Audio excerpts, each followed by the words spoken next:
Story 1. The Watchers. I was 19 and home alone for the weekend while my parents visited relatives out of state.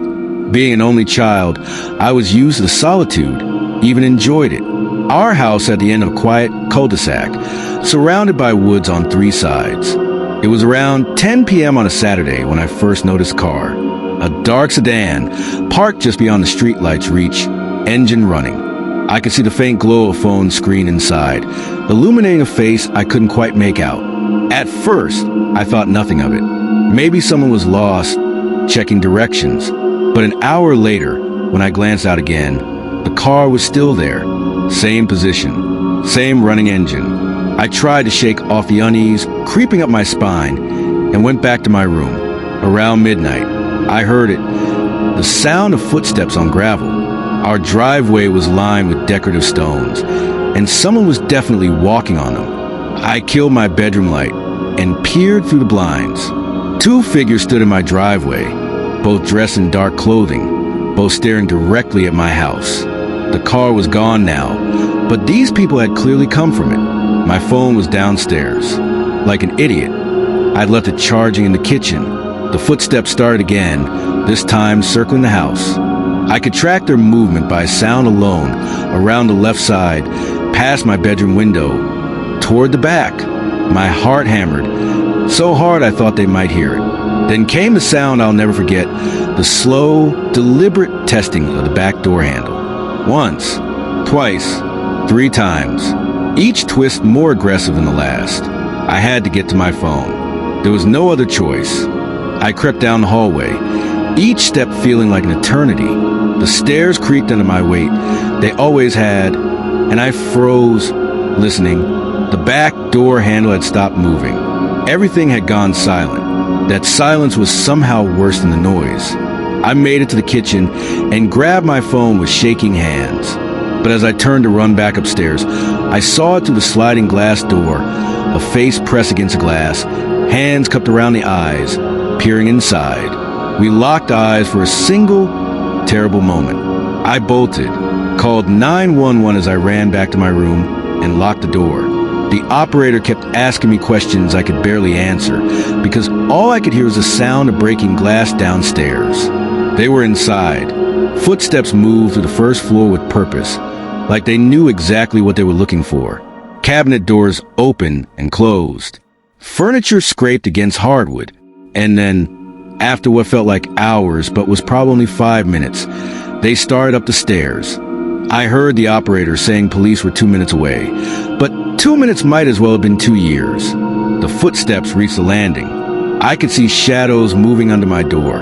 Then the doorknob started to turn. I'd locked it. Thank God I'd locked it, but that didn't stop them from trying. The handle rattled violently. Then came a shoulder against the wood. Once, twice, the frame starting to splinter. That's when the sirens cut through the night. The assault on my door stopped immediately. Footsteps thundered back down the stairs.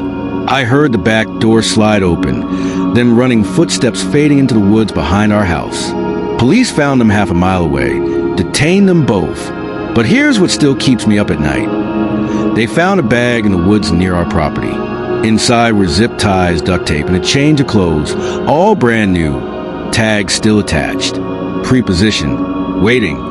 The police said they'd been watching our house for at least a week, waiting for exactly this, a night when I'd be alone. They'd seen my parents leave earlier that day. When the officers asked what they planned to do, both men refused to answer. They still haven't, 3 years later. But sometimes when I can't sleep, I think about those zip ties and that duct tape, and I'm grateful I'll never have to know the answer to that question. Hashtag story 2, the trail follower. I've always loved hiking alone. There's something meditative about it, just you, the trail, and your thoughts. I've been doing solo hikes for years without incident, always taking the proper precautions, always telling someone where I'd be. This particular trail was one I'd done a dozen times before. 8 miles, moderate difficulty, beautiful views. I started early on a Tuesday morning in late September, figuring I'd have the trail mostly to myself. For the first 3 miles, I did. The only sounds were birdsong and my own footsteps on packed earth. Then, As I rounded a switchback, I noticed boot prints in a muddy section of trail that definitely hadn't been there on my way up. Fresh prints. Very fresh. I told myself another hiker had simply passed by, even though I hadn't seen or heard anyone. The trail was popular enough. But something fell off about the prints. They were large, deliberately spaced, and they'd appeared in a section I just walked through 20 minutes earlier. I kept hiking, but now I was paying attention. Another quarter mile up, I found them again. Same boots, same stride pattern. But this time, they were pointing in my direction, as if someone had been standing there, watching the trail below. My skin prickled. I stopped and listened, really listened. That's when I heard it. The faint sound of movement in the trees just off the trail, paralleling my path. Not an animal. Animals don't try to be quiet. This was something trying to move without being heard. I picked up my pace, no longer interested in the scenic views. But the faster I walked, the more obvious the presence became. Occasionally, I'd catch a glimpse of dark clothing through the trees, always maintaining the same distance, always staying just out of clear sight. There was still 4 miles between me and my car. I tried to stay calm, to think rationally. I had pepper spray on my hip, my phone in my pocket, though reception up here was spotty at best. I was in decent shape, could run if I needed to. But this person, and I was certain now it was a person, had the advantage of high ground. They were moving through the woods while I was stuck on the trail, visible and predictable.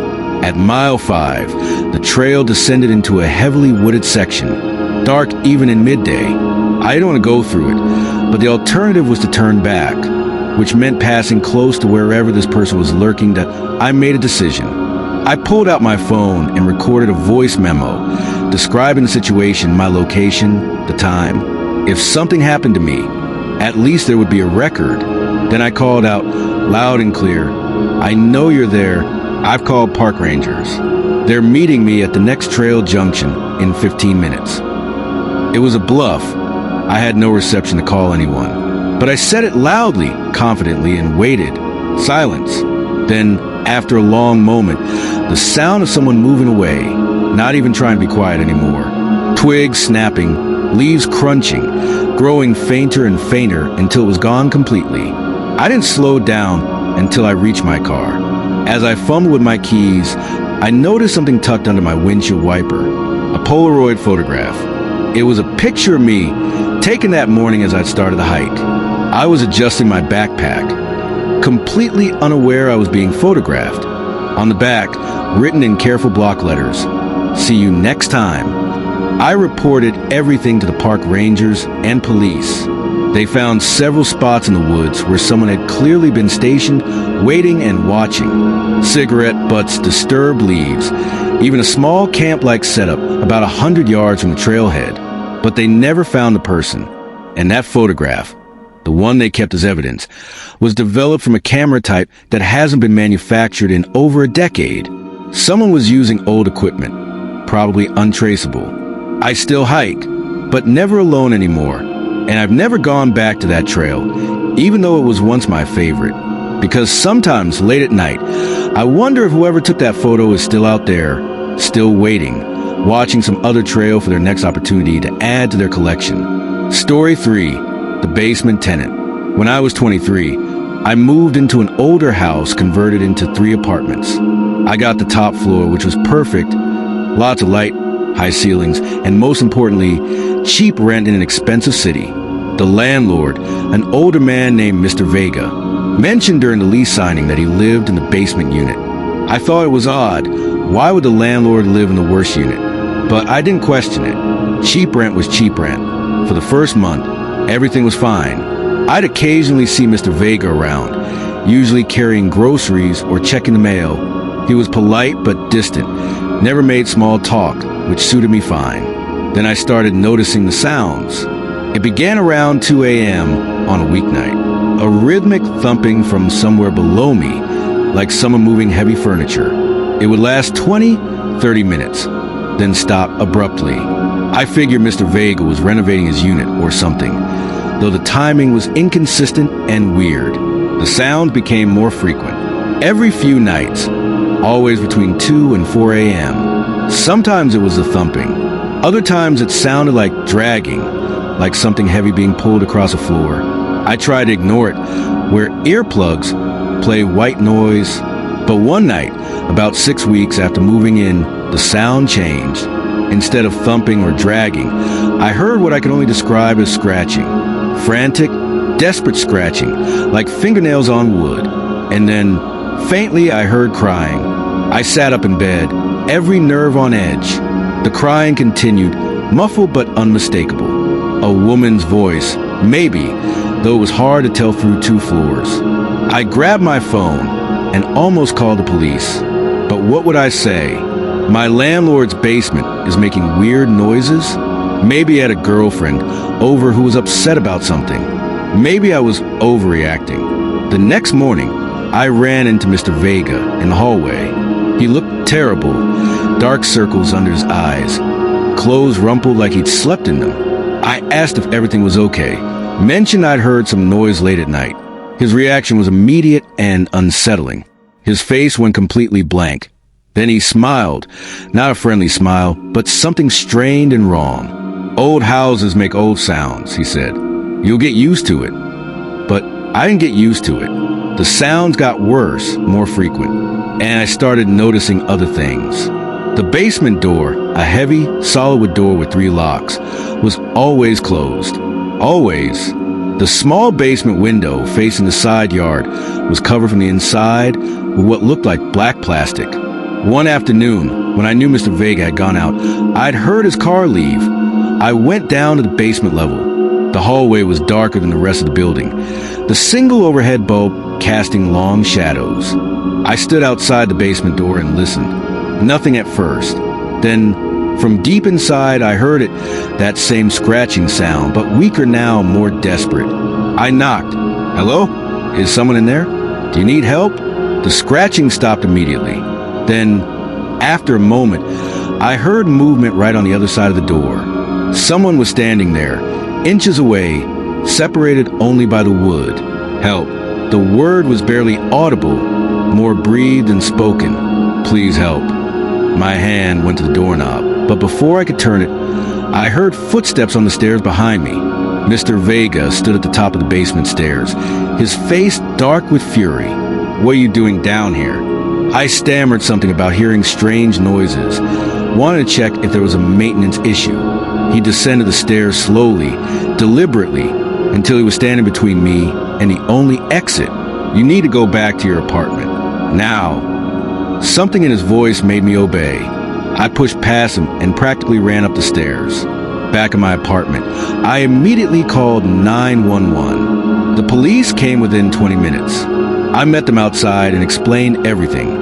The sounds, the voice, Mr. Vega's reaction. They took it seriously, more seriously than I expected. They knocked on the basement door. Mr. Vega didn't answer at first, and they had to threaten to break it down before he finally opened it. The officers went inside while I waited outside, my heart hammering. 20 minutes later, they emerged with Mr. Vega in handcuffs. Behind them came 2 more officers, and between them, supporting her weight, was a woman. She was emaciated, filthy, with matted hair and clothes that hung off her skeletal frame. When she saw daylight, probably the first time in months, she collapsed, sobbing. The full story came out over the following weeks. She'd been his girlfriend 3 years ago. When she tried to break up with him, he'd locked her in the basement. For 3 years, she'd been down there, in a space he converted into a cell. The scratching I'd heard was her fingernails on the door, worn down and nothing from years of trying to get out. I moved out the next day, broke my lease, lost my deposit, didn't care. The building was eventually sold, and I heard they had to completely renovate the basement because what they found down there, scratches covering every surface, messages carved into walls, evidence of a nightmare that lasted 3 years. And I think about how many times I heard those sounds and did nothing. How many weeks passed before I finally investigated. How close she came to dying down there, because everyone just assumed old houses make old sounds. Hashtag story 4, the night shift. I used to work security at a large office complex on the outskirts of town. It was a 12-story building, mostly tech companies and startups. completely empty after 10 p.m. except for me. The night shift was perfect for a college student. I could do my homework during quiet periods, and the pay was decent. My routine was simple. Patrol each floor twice per shift, check all exits and stairwells, monitor the security cameras. By my third week, I had it down to science. It was a Thursday night around 1 a.m. when I first noticed something off. I was doing my second patrol, riding the elevator up to start at the 12th floor and work my way down. The elevator stopped at the 7th floor, though I hadn't pressed that button. The doors opened to an empty hallway, dark except for the emergency lighting, silent except for the hum of HVAC. I waited a moment, expecting someone to step in, but no one did. I pressed door close and continued to 12. On my way down the stairwell, I had to pass through the 7th floor again. As I pushed open the stairwell door, I noticed something that made me stop. Wet footprints on the carpet, leading from the elevator to the far corner office. Fresh footprints, made within the last few minutes. Because I'd walked the same hallway an hour ago, and they definitely weren't there then. I keyed my radio. Dispatch! This is Murphy at Continental Plaza. Possible unauthorized person on 7. Checking it out. The wet prints led to a corner office belonging to some financial firm. The door was closed but not locked. I tried the handle and it swung open easily. Inside, the lights were off, but I could see enough in the ambient glow from outside. Everything looked normal. Desk, computer, filing cabinets, a small conference table. But the air felt wrong somehow, charged with a presence I couldn't explain. The footprints ended in the middle of the room, just stopped, like whoever made them had simply vanished. I swept my flashlight around the office, checking behind the door, under the desk, in the closet. Nothing. No one. Just those wet footprints leading to nowhere. Dispatch, Murphy. False alarm on 7. Probably just water leaking from somewhere. But I didn't believe my own explanation. Water doesn't walk in footprint-shaped patterns. I continued my patrol, shaking off the unease. Finished the 7th floor, moved to 6, then 5. Everything normal, everything quiet, until I checked the security cameras.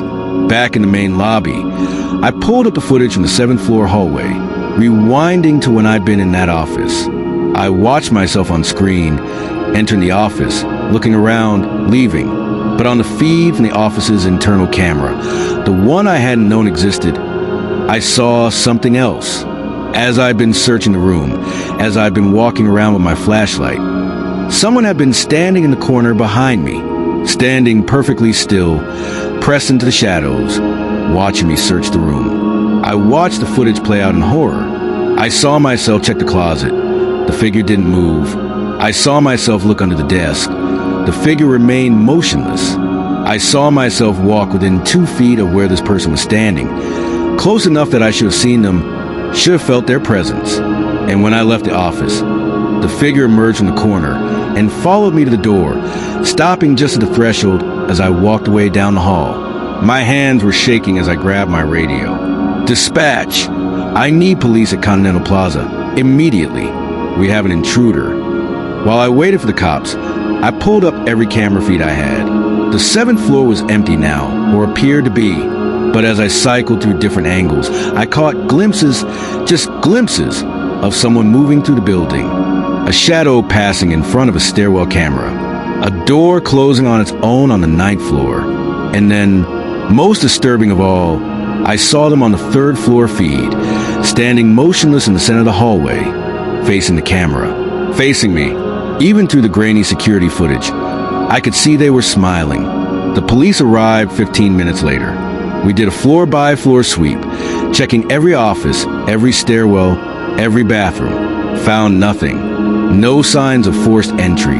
No evidence anyone had been there, except for those wet footprints on 7, which had dried by then, but were still visible enough to photograph. The real kicker came when we checked the badge logs. The building used key card access after hours, and every entry and exit was recorded.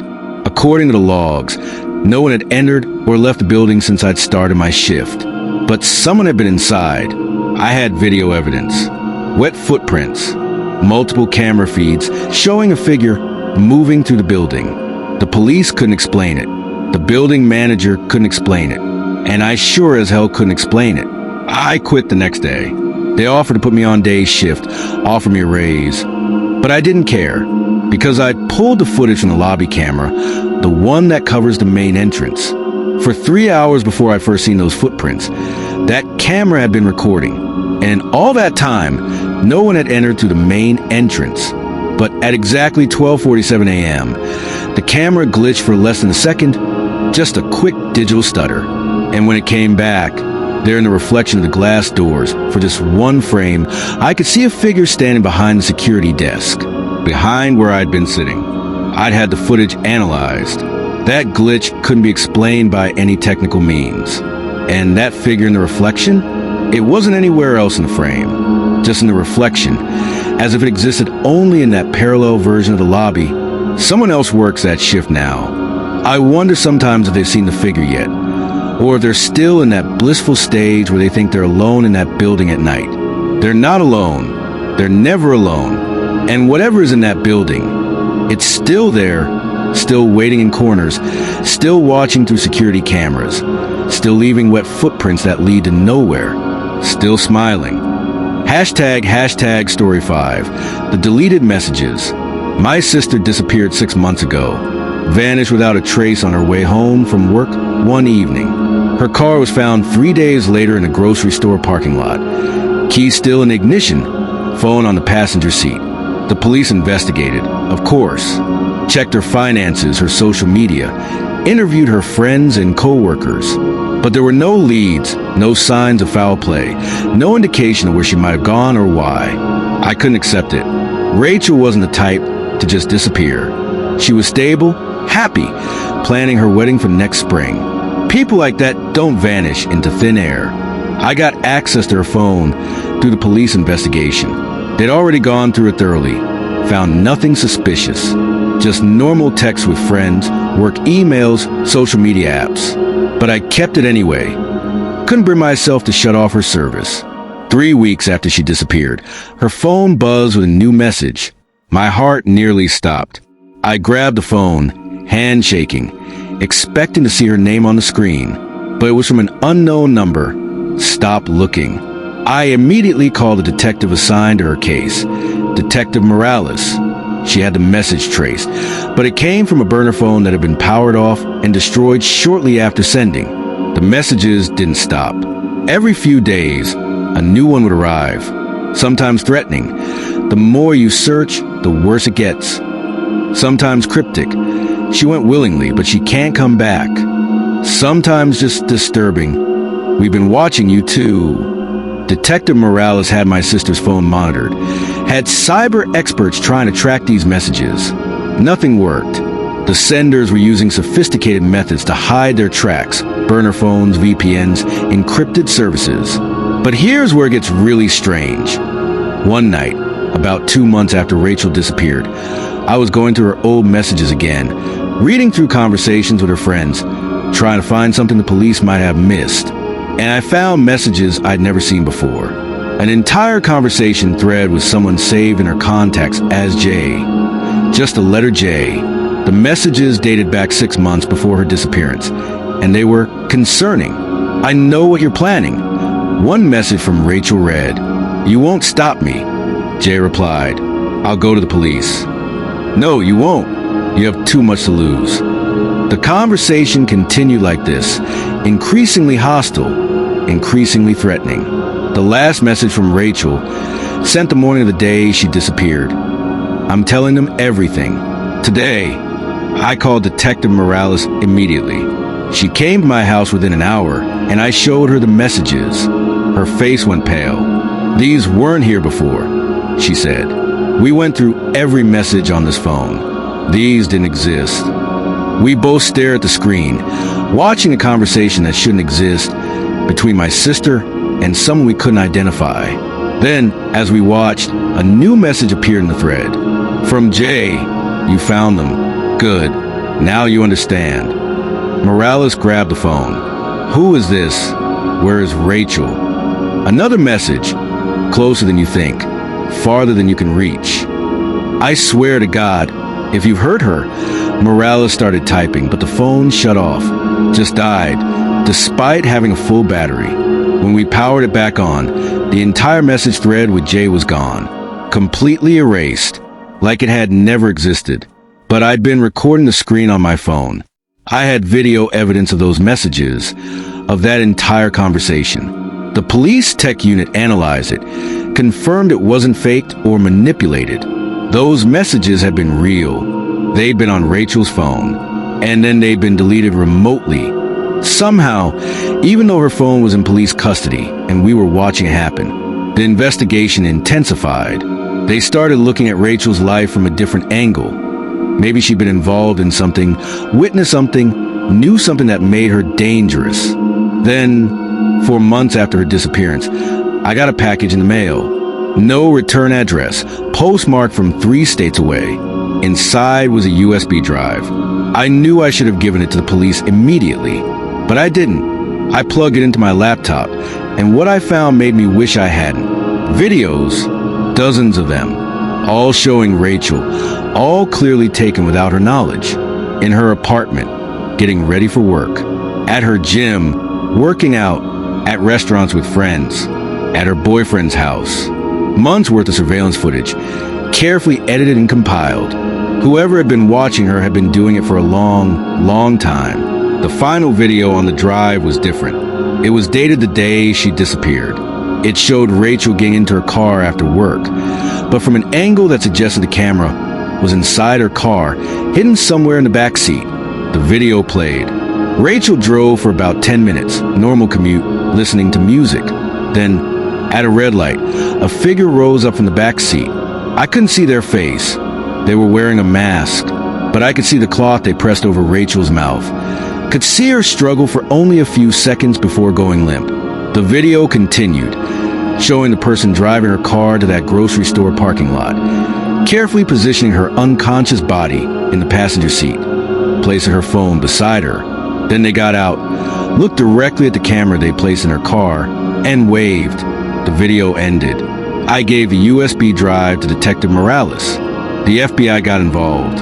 But here's the thing they discovered that made everything so much worse. The metadata on those videos showed they were created using Rachel's own phone. The surveillance footage, all of it, had been recorded using her phone's camera, somehow activated remotely without her knowledge. And the videos had been deleted from her phone before we found it. The USB drive I received was the only copy that existed. Whoever took Rachel had been inside her phone for months, watching her through her own camera, tracking her locations, reading her messages. They knew everything about her life because they were living it alongside her, invisibly, through the device she carried everywhere. The tech team found remnants of spyware on her phone, sophisticated stuff that even a full factory reset hadn't completely removed. And here's what keeps me up at night. They found the same spyware on my phone, on my laptop, on my tablet. Whoever took Rachel has been watching me too. They've been watching me search for her, watching me grieve, watching me work with the police. And those messages I've been receiving, the ones telling me to stop looking, they're coming from inside my own devices, sent to me by someone who has complete access to my digital life. Detective Morales had all my electronics seized and analyzed. The spyware is so deeply embedded that removing it would essentially destroy the devices. We don't know how it got there, but we know when the same week Rachel disappeared. I'm using a new phone now, a burner, never connected to Wi-Fi, only used for essential calls. I don't use computers anymore, don't have social media. I'm living like it's 1995 because I know that somewhere someone is trying to get back inside my digital life. The police are still investigating, but we all know the truth. Rachel is gone, taken by someone who understands technology in ways we can't combat, someone who can watch us through our own devices without leaving a trace. And sometimes, late at night on this burner phone that no one should know about, I get text messages from unknown numbers. Just 2 words over and over. We're watching. Last week, I got a notification that someone had accessed my old laptop, the one that's supposed to be locked in an evidence room at the police station. Someone logged in and opened a single file, a photo of me taken that morning getting into my car. A photo that could only have been taken by someone standing in my driveway, watching me leave for work. They're not just digital anymore. They're physical. They're real. And they want me to know they're there. I don't know if I'll find Rachel. I don't know if she's even still alive. But I know that whoever took her has been studying me, learning my patterns, preparing, and I think I might be next.